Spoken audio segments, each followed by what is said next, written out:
A little background on me. I've been working in the landscape and water efficiency world for many decades. I actually got my undergrad at Sac State, and I taught my first class over 30 years ago on composting for Sacramento County.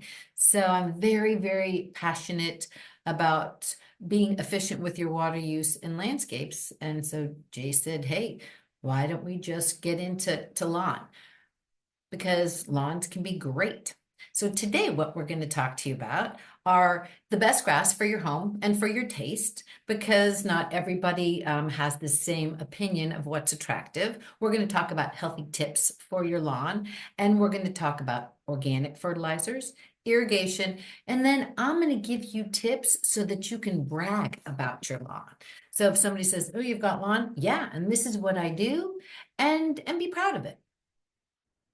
So do you need your grass? Like I said, there's nothing wrong with it. In fact, grass is good for a variety of things. Some people like to use their backyard for their kids, their grandkids to play on and have a good time. Some people have all cement in the backyard, so maybe they need the grass in the front yard to play and enjoy. If you've got dogs, you definitely want grass if you've got dogs, because there's nothing worse than having your dogs use the cement, because that's a smell you can't get out. So, and some people like it just because it's beautiful. It's just relaxing and enjoyable. Do we need grass? Grass has a lot of environmental benefits. It cleans the air, cools the air. It's good for the soil. It helps with water management so that when it rains, water can go into the dirt and infiltrate down, recharge groundwater, and the dirt naturally cleans the water. It contributes to biodiversity. We'll see that coming up. It helps reduce noise pollution. And like I said, with the picture on the right, that was actually my dog, and there was nothing worse than if they didn't go on the grass and went on the cement, because then you have to use a bunch of water to wash it off. And where are you washing that water off to? So we've got some test questions today. Easy, fun ones though. So what uses more water, grass, or a pool? Well, actually, it's about the same. So evaporation to the pool happens at the top of the pool, right? If you notice, if you put your hand in just a little bit, if you do it at the steps, it's warmer in the shallower areas, typically cooler in the deeper areas. So evaporation happens to the top. Well, same with grass. Evaporation happens to the top of the soil. So grass tends to have shorter roots. Evaporation happens to the top, and that's why grass tends to be not as drought tolerant. But never judge a landscape by its look. So here's your next test question. Who uses more water? The all grass landscape on the top left, or the one with the water-wise plants on the bottom right? If anybody guessed the grass, you're right. So don't judge a landscape by its plant choice. It's really all about how you water. And we're going to get into that coming up. Next and final test question. Is plastic grass bad? A lot of people call that turf, but turf to people in the business is actually grass. It's turf grass. But is the plastic synthetic grass bad? Environmentally speaking, fake grass, it's hotter than asphalt or cement. So especially in the hot days in Sacramento, it's going to be hotter outside. Potentially have to turn the air conditioning up more because it's that heat kind of radiates. It off gases into the environment. The soil becomes dead underneath, so it reduces the opportunity for the water when it rains, for the water to infiltrate down, again, go into the ground, recharge our groundwater. Issues with kids and dogs. If you've got dogs going to the bathroom on there, and then kids playing on it, that's not a good thing. It's studies have shown kids are more likely, to get hurt, get MRSA. And I know people that have dogs and they use a environmentally safe solution for the grass. Not sure how good that is. But grass, the plastic doesn't cool and clean the air like your backyard turf grass does. So generally speaking, it's also not recyclable. So once you're finished with it after a couple years, it has to go to the landfill because there's no market for it. But you have other options, like your warm season and your cool season grasses. So on the left, you have your warm season grasses like your Bermuda grass, buffalo, St. Augustine, and zoysia. So these use less water. They do go kind of yellowish in the winter, and you can overseed them with a ryegrass if you want. Some people just go like, that's okay. It's going to be yellow for part of the year. Yellow's a landscape color too, right? And then on the right, you see your cool season grasses, your tall or red fescues, Kentucky bluegrass, your marathon, annual ryegrass, perennial ryegrass. It's green more of the year, but it does need more water. So the story I heard on these grasses is people were moving out here from Kentucky and they're like, we want to bring our green grasses with us. And that's how these kind of got started here. You can also go for a more native grass and a drought-tolerant grass. So this is UC Verde buffalo grass. It's like a Carex panza, but it's got a finer blade. It performs kind of like a Bermuda grass. You can plant it in plugs. You plant it about 6 to 12 inches apart. And within about 6 to 12 months, it will be solid. So the picture on the left, you can see where the plugs were and it's starting to grow in. The picture on the right, it's already grown in. So it does go dormant in the summer. I had somebody who planted this and initially they were like, okay, this is great. We're going to save water. But unfortunately, my friend's husband in the summer said, I don't like this. We need to water more to get it green. And that didn't work. So then he bought some colored spray paint. And there is turf spray paint. And yeah, so this didn't work for what his vision of a lawn should look like. But it might work for yours. And this is a lawn that drinks responsibly. There's also Carex panza. So it's more like a native sedge, kind of a meadow grass. It can take foot traffic. It's very green. You can mow it down. You can also plant this in plugs. You can see on the left picture, and then you see on the right that it's nice and thick and green. So when you mow it down, it will have some brown spots, initially, but it will grow back. If you've got a lot of dogs, it's a little bit more challenging to find where they go to the bathroom. Also, if you've got a dog with short legs, there's a whole nother challenge. I'm saying that from experience. Otherwise, it's a really nice grass, and a lot of people love that nice meadow look. So there's a whole secret about plant root depth and things being efficient or water efficient. So the reason why cool season grass uses more water is the roots aren't as deep. So they get about 4 inches deep, whereas your warm season grass is about 8 inches deep. Although I've seen some Bermuda and St. Augustine, like the runners, they can get down about 12 inches deep. They're very resourceful. Your typical water-wise plants, the roots get about 12 to 24 inches deep, and then your trees, typically about 24 to 36 inches deep. That's why a lot of your plants are more water-wise, because you can water deeper, and your trees, because deeper you water, the less often you have to water. So here's an example of what you see above ground and what's happening below ground. And again, the deeper the root, the less the evaporation, and I'll have more of that coming up. My number one favorite tip is with your grass, mow it high, don't let it die. So if the grass is higher, there's less evaporation, and so you don't have to water as much. The thicker, the taller, the less the sun and the heat can penetrate through to the soil. So how high can you mow? Well, it depends on your type of turf. Your cool season, you want to keep it about 2.5 to 4 inches tall. Your warm season, about 1.5 to 2.5 inches tall. Also, the higher the grass, the less the weeds can get in, right? Because the weeds need to come up through the sun, and that's what they need. Everything needs photosynthesis. The weeds can't get through the greenery to get that photosynthesis, so you're less likely to get weeds. Also, the grass is going to look greener because when you mow it down and you see the tips of the roots, that can look kind of brown initially. The longer you mow it, the higher you mow it, the greener it's going to look. You know, they say that clovers are good luck. I know they're saying four-leaf clovers, but in this case, clover grass, they are right. Clover takes the nitrogen out of the air and the soil, and it feeds it back into the grass, making it greener and stronger.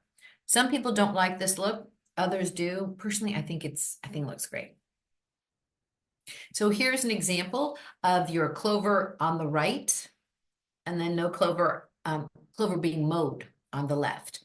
So if you just want to leave it there, let it do its thing. If you want to mow it away, you can. But it's good at out competing other weeds. You don't have to mow it as often because it'll just kind of sit there and do its thing. It breaks up compacted soil. A lot of people have really hard soil because they haven't had much growing there or they've got a lot of clay. It'll help break it up.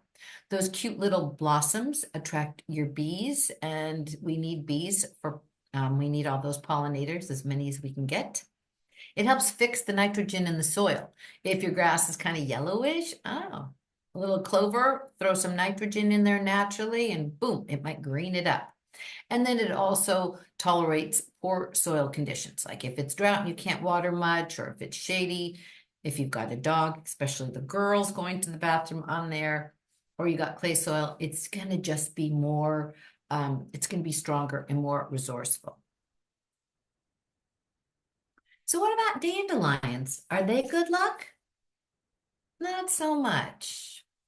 So the pros to dandelions are that their deep roots help to aerate the soil and loosen the soil, and the leaves and the flowers do provide some habitats for the pollinators. But that's about it for their pros. Their cons are some people don't like the appearance, and the excessive growth can be problematic and take over. So if you've got dandelions in your land, in your grass right now, you want to mow high. Again, they won't be able to grow through. You can spot treat with herbicides if you are comfortable using chemicals, and you can also keep them at bay with proper fertilizing and aeration, and we'll get into that coming up.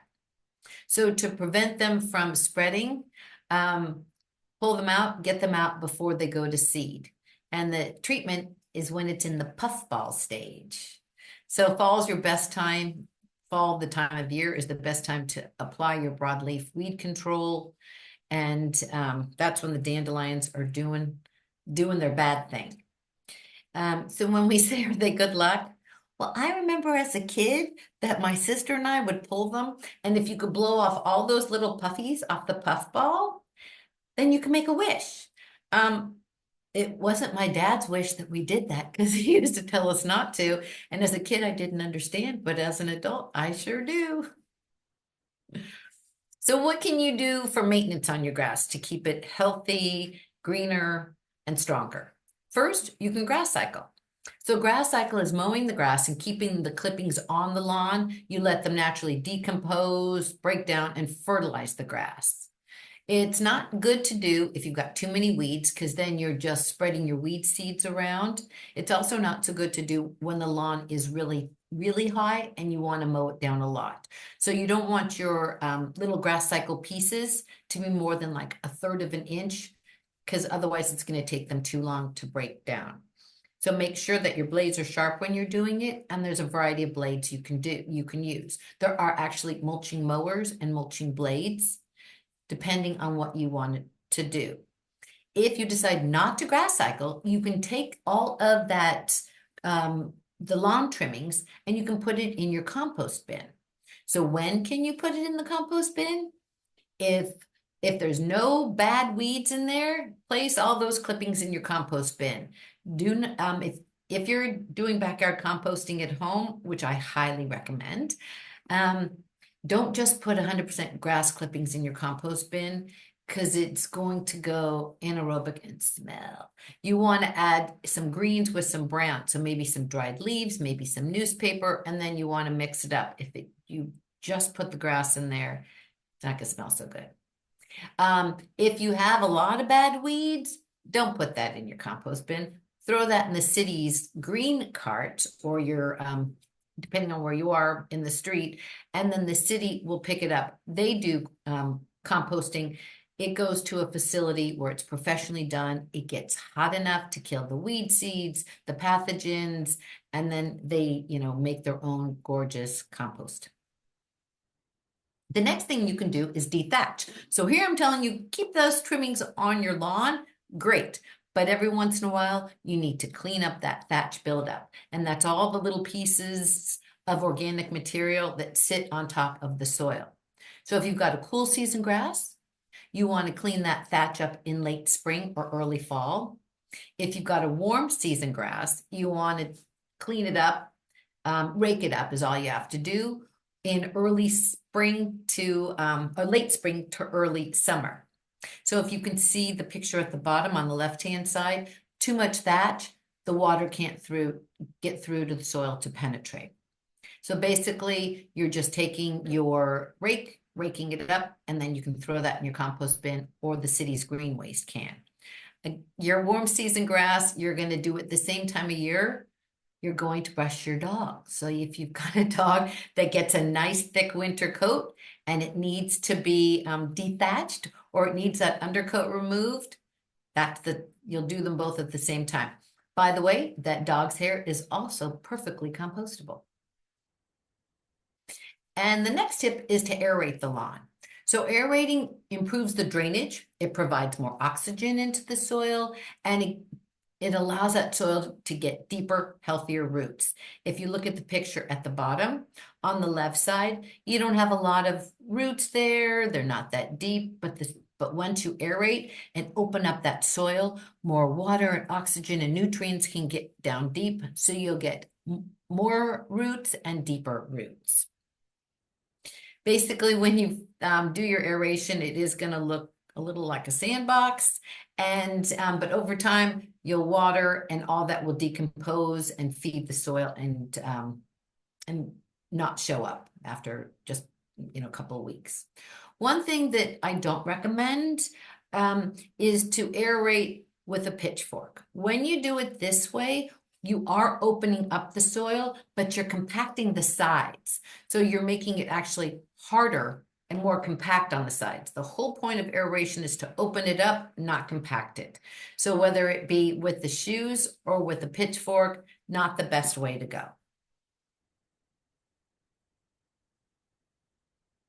And then there's feeding your soil. So you can use compost. If you're grass cycling at home and you have a compost bin, great. You can just take it from your own backyard and use it back into your landscape. If you're using compost, you want to spread it over the top of the grass, about a 1/2 inch thick. You can pour it out, use your rake to spread it around, and then use the back of the rake to smooth it so it's an even coating all over the grass. If you're into using fertilizers, use fertilizers that are organic and pet and child safe, even if you don't have pet or children, just to be safer for the environment. And do you want liquid or granular? It depends. So your liquid or your granular chart is on the right side in the middle. There's pros and cons to both. It depends on what you need. So what I recommend is when you go to the nursery, you talk to somebody there that understands grass, that's an expert, and use the right product for your situation. And the final thing is you can also not use anything and just accept that part of the year the grass won't be as green. If you can't figure out what the problem is with your soil, you can always do a soil test. For grass, the soil wants to be kind of a nice neutral pH, somewhere between 6.5 and 7. But not all plants want that. For instance, your azaleas, camellias, gardenias, they prefer a more acidic soil. And if you want to feed them, make a little compost pile out of your orange peels and some other acidic stuff, coffee grounds, you can feed that to your acidic loving plants. Now we're going to talk about water. So what are you doing to use water efficiently? If this is your grass area, no matter how much you water the hardscape, it's not going to grow. So you definitely want to adjust your sprinklers. It's not uncommon to see like the sprinkler in the front. It should be probably a 180, but it's a 360. And so you're wasting a lot of water in a variety of ways. Did you know that a sprinkler head uses about the same amount of water as a shower head? So when people tell me, oh, I'm taking a short shower, but I water every day, and I tell them, relax, take a longer shower, water less days, and water deeper. And once I explain that to them, they're like, wow, okay, I kind of get the difference of using my water efficiently. So here's the basic irrigation principles. You want to irrigate after sunset or before sunrise, and that's because there's less wind and it's not as hot out, so the infiltration won't be, or the evaporation won't be as extreme. You want to adjust with the seasons. So you want to, typically the winter's colder and the summer's warmer. Our weather can be all over the place sometimes. But also think about the fact that in the summertime, the days are longer and we have more sun out. There's more sun to heat the environment and cause more evaporation. Also, if you put in a smart controller like Jace provides at Citrus Heights Water District, if you've got a smart controller, it will adjust automatically for you. You won't have to think about adjusting it in the winter or the summer. If it's raining, you won't have to think about turning it off. It'll do it for you.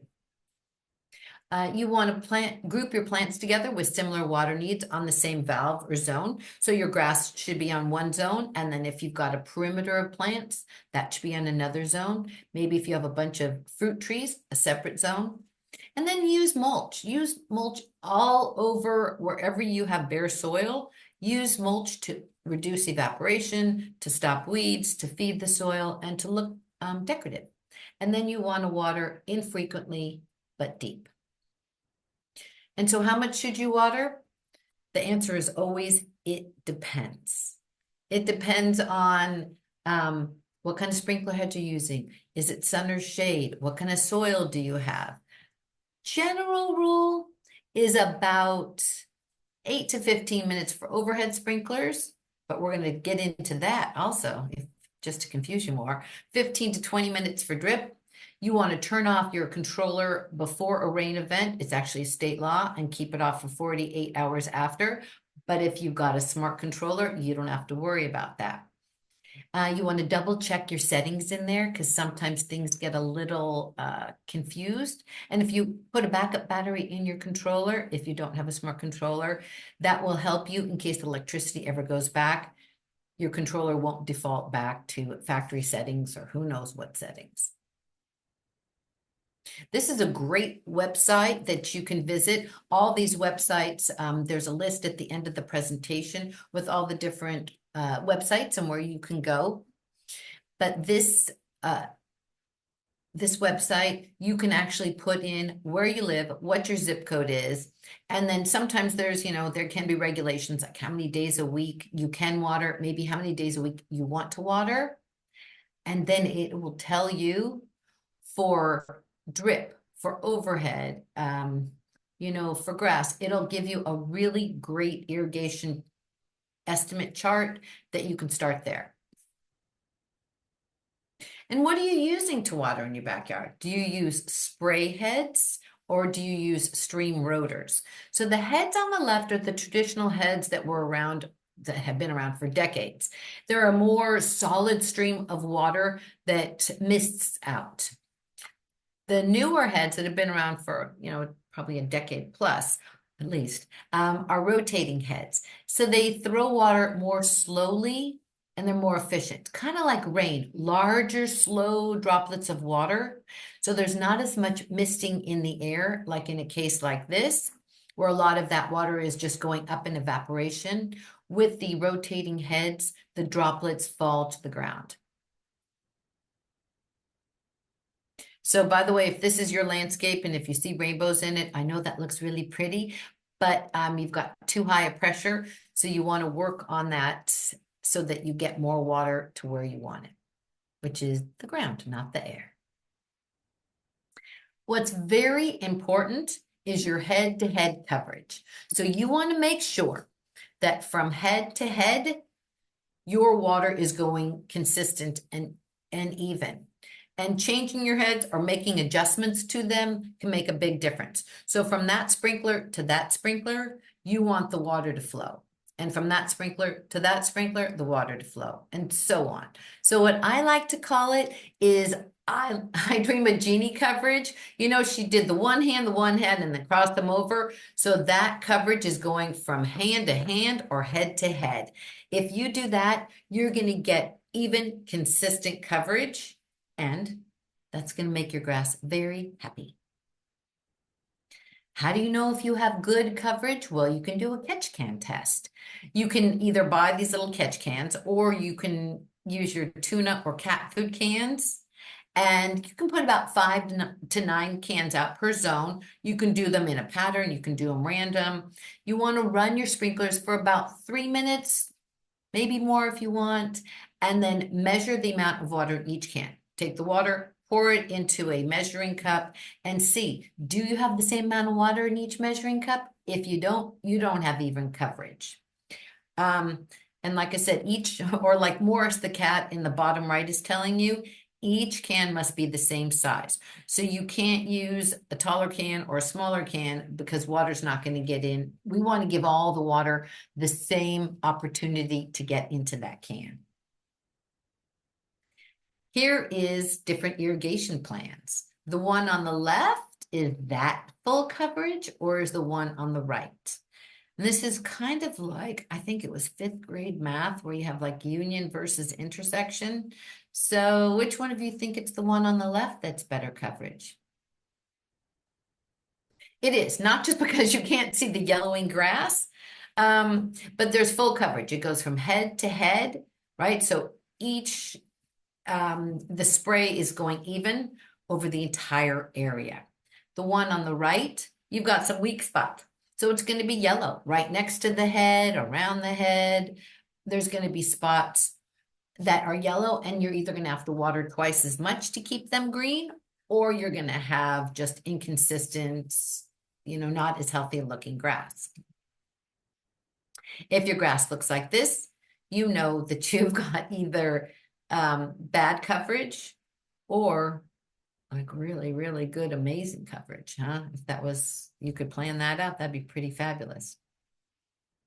So there's a variety of different heads out there that can help you achieve fabulous coverage. These heads here are showing you, some of them can throw 5 feet, 8 feet, 10 feet, 12 feet, 15 feet. There's different arcs, like 90 angles. There's 60, 90, 270, 360, and there's even side strips. For those really narrow areas, there's side strips, maybe 4 feet wide or 4 feet deep, 15 feet wide. The right sprinkler in the right place can make all the difference. If you think about it, one sprinkler can use a lot of water. A traditional head throwing 90 degrees, that uses about 1.5 gallons a minute. Remember, I told you each sprinkler head is about the same as a shower head. Well, a traditional 180 can be about 3 gallons a minute, and a 360, 5 gallons a minute. That's more than one. That's probably like one of those showers. I should have this in here. That's one of those shower heads. That's the big one that's kind of like the waterfall in there. 5 gallons a minute. That's a lot of water. So you want to make sure you're using it in the right place. There are precision nozzles, and those nozzles use 35% less water because of how they throw. And the nozzle on the right-hand side, those are precision nozzles. One of the makers is Toro, and they use 35% less water, throwing more efficiently. There's also MP rotary nozzles, and those use, oh gosh, about a third of the amount. And those are the ones I showed you that do the streams, the stream of water. Hunter's one of those makers, and it's got a very efficient throw. So here are your MP rotators. They throw, there's the 1,000, 2,000, 3,000. They're marked in teeny tiny writing, but the colors help you a lot. So it can go 10 feet, 20 feet, 30 feet, and you can adjust it by the little silver band on it. You can also adjust how wide you want it to go, from 90 to 210, from 210 to 270, or 360. These type of heads, because they throw less water, they're great for slopes because the water doesn't run off as fast, slower application, more time for it to infiltrate in. And it's also great if you've got clay soil on the ground in your grass, because clay doesn't absorb as quickly. So it's a great head for that.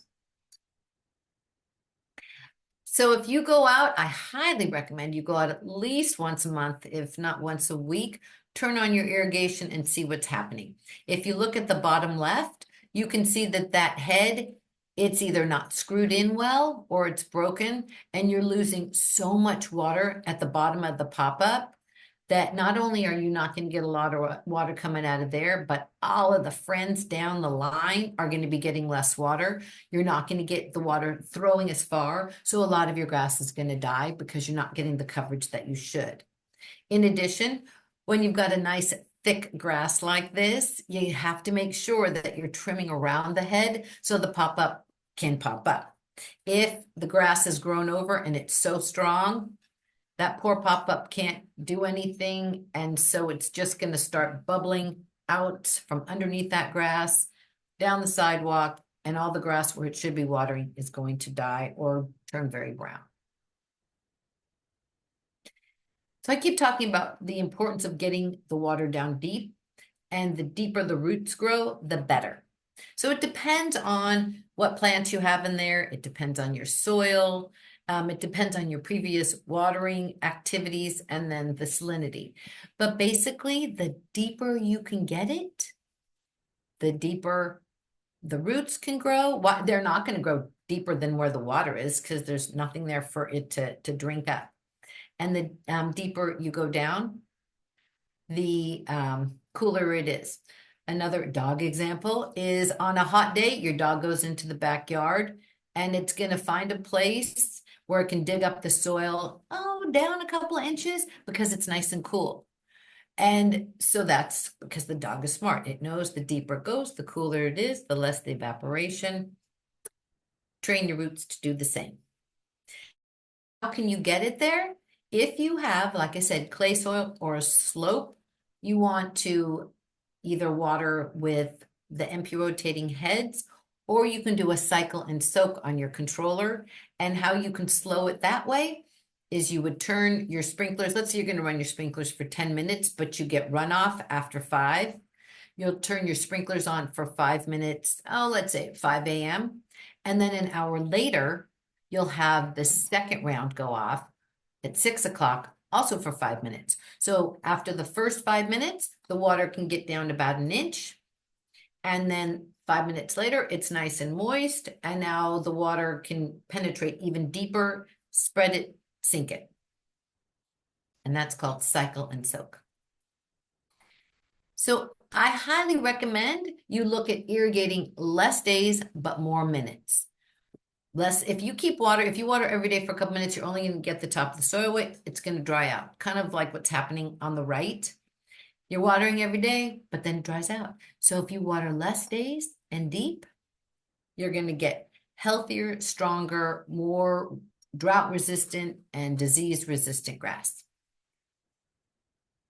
Other benefits of deep watering are that you can go more days in between without watering. So, the sprinklers don't have to go off as often. Maybe you want to go out there and do something on the weekends. Well, it won't be wet out there because you can skip weekend watering and just do it, 2 days during the week. How deep is it going? How do you know? People say I do the digit test, but that's like, a couple of inches maybe when you put your finger in the soil, but you can use a soil moisture probe. You can get this for, $5, $10 at a big box store. And the soil moisture probe will tell you if the soil is dry or wet. You can also use a more professional soil moisture probe where you push this into the ground. It'll go down about 12 inches and then it pulls you up a piece of soil, a plug, so you can see, it's not getting wet or it is getting wet. And this is a great way to really tell how deep is it going? Is it going consistently deep throughout the whole entire area?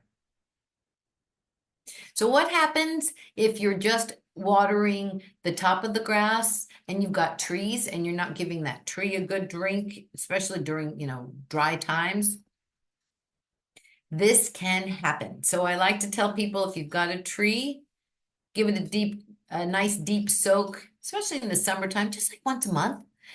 And also in the wintertime, when the tree is more likely to be dormant, depending on your trees, trim it back.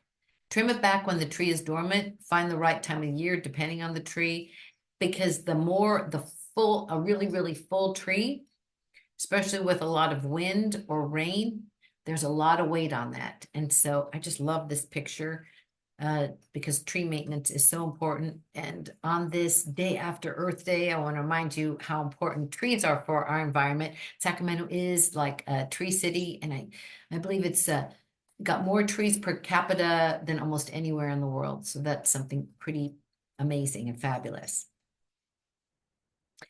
For more information on water-wise plants, trees, and tips, you can go to rwa.watersavingplants.com.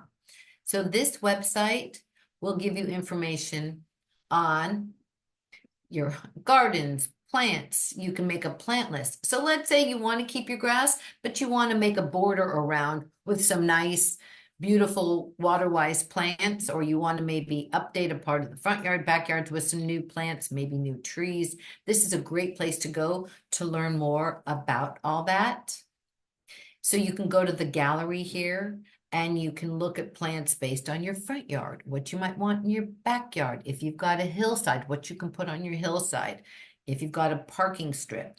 So it's got a lot of ideas for everywhere in the garden. In addition, there's a watering guide in here. So yet another place to look for information on how should I water my trees, my grass, my shrubs, because everybody needs different water. And then I'd like to talk about soil. Soil isn't as exciting, but it's important. So is your soil dry, lifeless? Does it poop out at parties? Does your soil need Vita-Meta-Vegemin? When soil is rock hard and nothing can infiltrate it, that's when you want to put some compost down. We talked about compost for your grass. Same thing for around your shrub beds. Compost works wonders. It's fine particles of decomposed plant matter. You can even, if you're making it at home, you can put your fruit and vegetable scraps in there. If you're doing the cities, if you've got the food waste program, you can put all your food in there, because at the city's compost facility, like I said, it gets hot, it kills the microbes. They do it the right way. You can blend the compost with the soil. You can just add it on top. It helps retain moisture. It's like natural vitamins for your soil.